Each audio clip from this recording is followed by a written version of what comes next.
Yeah, there are so many colors. Why do you all wait until 2/3 of the way through the episode? Damn you! Well, we've got a good 40 minutes. We can probably knock through a couple of these. Okay, I really want to talk to Gabe in Missouri first. The application of Pascal's Wager to other topics other than a God belief feels like something we can knock out and have a lot of fun with. Gabe in Missouri, you're live with Eric and V.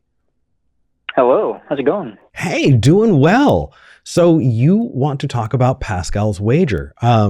What is your relationship with Pascal's Wager first? Do you accept any arguments made using Pascal's Wager? Are you a religious person? Do you feel that way about a God? Like, give us a breakdown first. So I'm an atheist, so I don't really accept Pascal's Wager as it applies to God beliefs, as I've heard it presented, at least. Just because obviously there's more than one God that you could believe or disbelieve in, so that kind of destroys the entire thing. My question was, could the supposed logic of it be applied in other situations, I guess, to reach a more sound conclusion? So the example I had was climate change. Okay.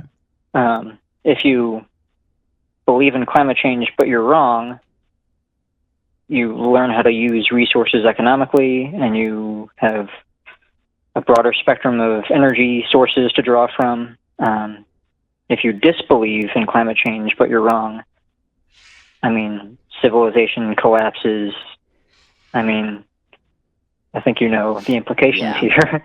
Absolutely. I would get a little bit more granular on that one. I would say that the evidence of climate change is to the point where it's not whether or not you believe it, it's whether or not you accept how it's caused. You know, is recognition of climate change, are you recognizing it that it's something that we're doing, or do you think that it is just part of a natural system that is weighing its, that is bearing itself out?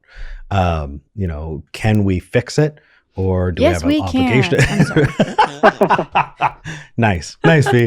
Right. So applying that, I think that when you get granular enough, it starts to become easier. And I feel like applied to Pascal's Wager, period, you can. It's just no longer Pascal's Wager at the time. So when we're talking about deductive logic, if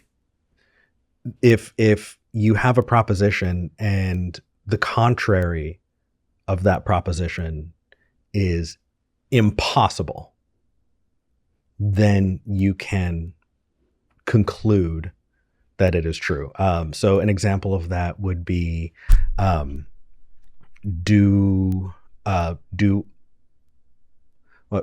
roundness of circles. There we go. Are there any circles that aren't round?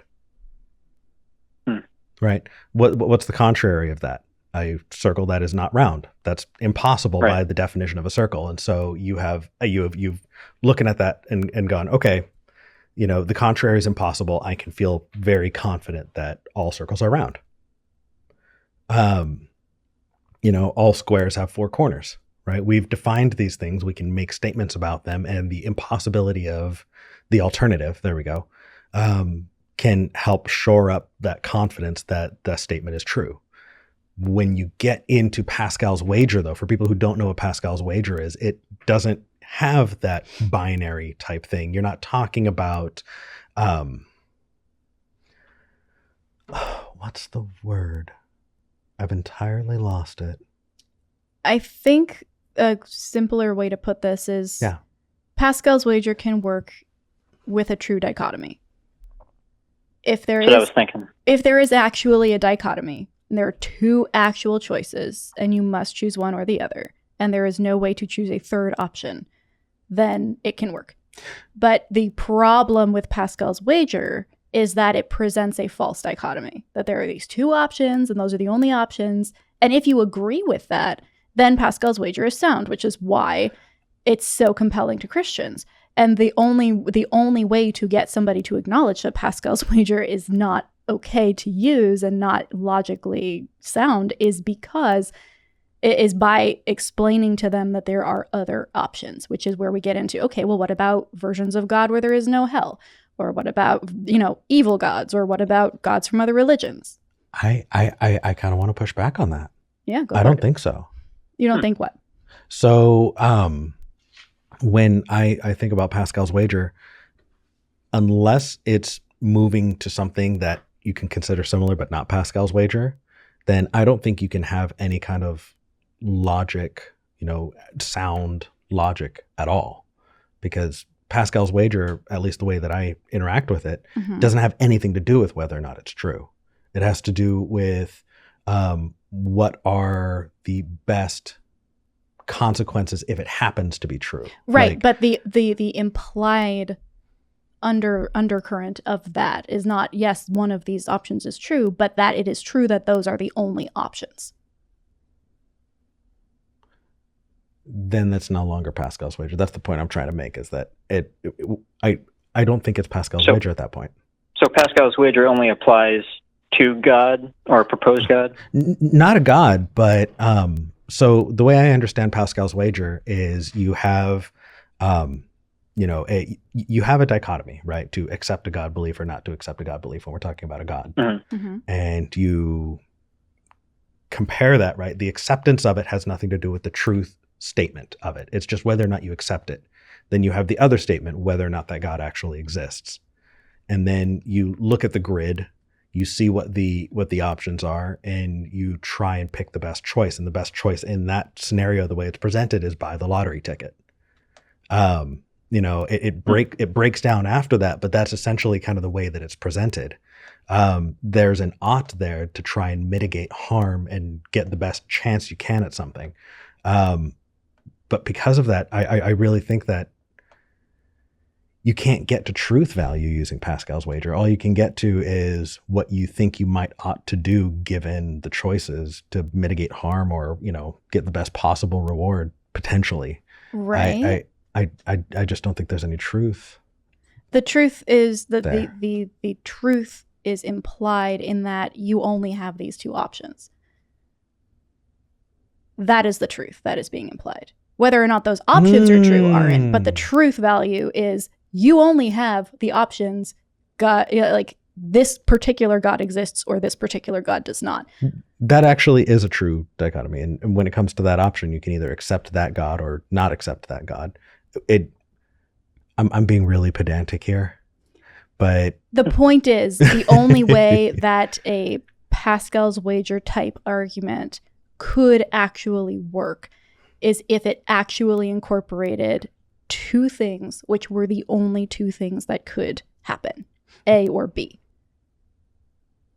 Okay. In situations like what Gabe was saying, climate change happens, climate change does not happen. There is no but what about an alternate universe where climate doesn't exist? There are no other options in that case. So it would work because it is actually a dichotomy, as opposed to this God exists or this God doesn't exist and no other gods exist. That asterisk there is doing a lot of heavy lifting. Okay, let's plug that into the grid. Cool. Okay, so climate change exists. We need to find a way to put my notes up on the screen so that I can graph this out with everybody. So climate change exists, climate change does not exist. Okay. And the other axis is? We take action, we do not take action. Right. Okay. Okay. I'm going to graph this out and then show you guys and see if we can work this together. So in one of them, climate change exists and we take action. Okay. Right? And that would be the most preferable one. Right. Just so preferable, but yeah. Right. Fair. Just so y'all know, we do have a whiteboard and we are planning on introducing that at some point when we can. It's just studios, that's not there yet. On the other side of it, right? Okay, so we have climate change existing, we do something about it, climate change existing, and we don't do something about it. Mm-hmm. Climate change not existing, and we try and do something about it. Climate change not existing, and we don't do something about it, right? Yes. Okay, cool. Which one of those statements is true? That doesn't matter. Actually, that's the point I'm trying to make. We are making completely different points. Yeah, there's no ontological statement in there. The ontological statement is that there are two options to choose from. What we do with that information is not a truth claim. Okay, so then we're not actually talking about using Pascal's Wager. You're just talking about one of the lines on Pascal's Wager. Correct, but that line being faulty is the reason it doesn't work in Christian apologetics. If that line is not faulty, then we can accurately use Pascal's Wager to graph whether or not something is useful. Whether it's useful, yes, but not whether or not it's true. I guess, yeah, I'm stuck on the ontology here. Right. The is the graph. The ought is what is inside of the graph. Right. I'm not talking about the oughts. We can't get to the oughts unless the is true. And I'm focusing on the oughts inside because that's what you use the graph to get to. Right. Which is why we're having this discussion. Yeah. Hi, everybody. Hopefully this was useful to you. If you have gotten a piece of paper and you have graphed it out with us and we're able to follow along, thank you so much. If you haven't, please let us know in the comments how we can have this conversation in a better way, because I think this is useful. It's just not necessarily the format ready for it yet. Okay, hold on. I'm having fun. I really want to graph this out and share it, and with Gabe on the line, so he can give me some feedback. No worries. I'm really glad I charted this up beforehand. Oh my gosh. All right. I'm curious if we came up with the same one. Eric, can you vamp for like 2 seconds? I absolutely can. I'm just reading the comments. V and Eric nerd outs is relationship goals. Aw, thank you. We appreciate that. Love watching you two engage. Okay. All right. And we're engaged. Okay. So I don't know if you can see that. Oh, what I'm going to do is I'm going to move to co-host. All right. Ooh. So here we have climate change exists and climate change doesn't exist on one axis. And then on the other one is we take action or we don't take action.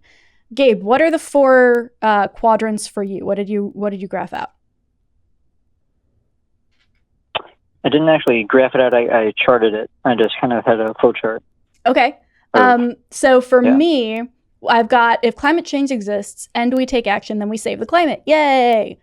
If climate change, if climate change, or at least prevent the worst outcome. Right. If climate change doesn't exist and we take action, then we fix stuff incidentally. Like there are things that get better, and it wouldn't have, it doesn't save the world, but it makes things better.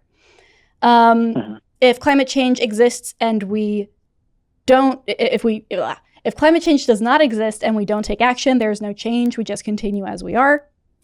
And then finally, if climate change exists and we don't take action, then we die. Yep. Cool. That was a lot of fun. I am deeply, deeply excited by that.